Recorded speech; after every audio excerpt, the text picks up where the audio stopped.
ജനങ്ങളോടുള്ള കർത്തവ്യ നിർവഹണത്തിന് പ്രാധാന്യം നൽകിയാണ് സർക്കാർ മുന്നോട്ടു പോകുന്നതെന്ന് പ്രധാനമന്ത്രി നരേന്ദ്രമോദി. ഇന്ന് ഭാരതം വികസനത്തിന്റെ പുതിയ പാതയിലാണ്. മന്ത്രാലയങ്ങൾ കർത്തവ്യ ഭവനിലേക്ക് മാറുന്നതോടെ ജീവനക്കാരുടെ കാര്യക്ഷമത വർദ്ധിക്കുമെന്നും വാടക ഇനത്തിൽ ചിലവായിരുന്ന തുക വികസന പ്രവർത്തനങ്ങൾക്ക് ഉപയോഗിക്കാനാകുമെന്നും കർത്തവ്യ ഭവന്റെ ഉദ്ഘാടനത്തോടനുബന്ധിച്ച പൊതുപരിപാടിയിൽ പ്രധാനമന്ത്രി പറഞ്ഞു.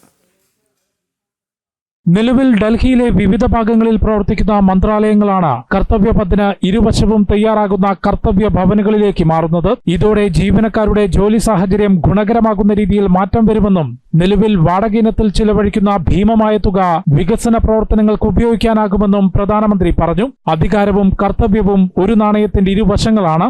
ജനങ്ങളോടുള്ള കർത്തവ്യ നിർവഹണത്തിന് പ്രാധാന്യം നൽകിയാണ് മുൻപോട്ടു പോകുന്നത്.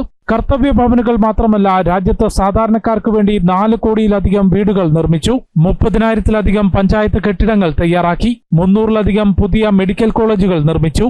ജനങ്ങളുടെ അടിസ്ഥാന സൗകര്യ വികസനത്തിന് പ്രാധാന്യം നൽകിക്കൊണ്ട് ഭാരതം ഇന്ന് വികസനത്തിന്റെ പുതിയ പാതയിലാണെന്നും നരേന്ദ്രമോദി പറഞ്ഞു. ദേശമേ 30,000 से ज्यादा पंचायत भवन भी बने हैं.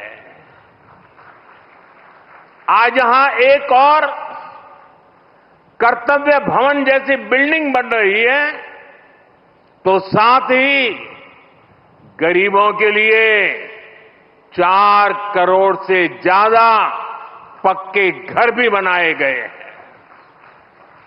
यहां नेशनल वॉर मेमोरियल बना है, पुलिस मेमोरियल बना है, तो देश में 300 से ज्यादा नए मेडिकल कॉलेज भी बनाए गए.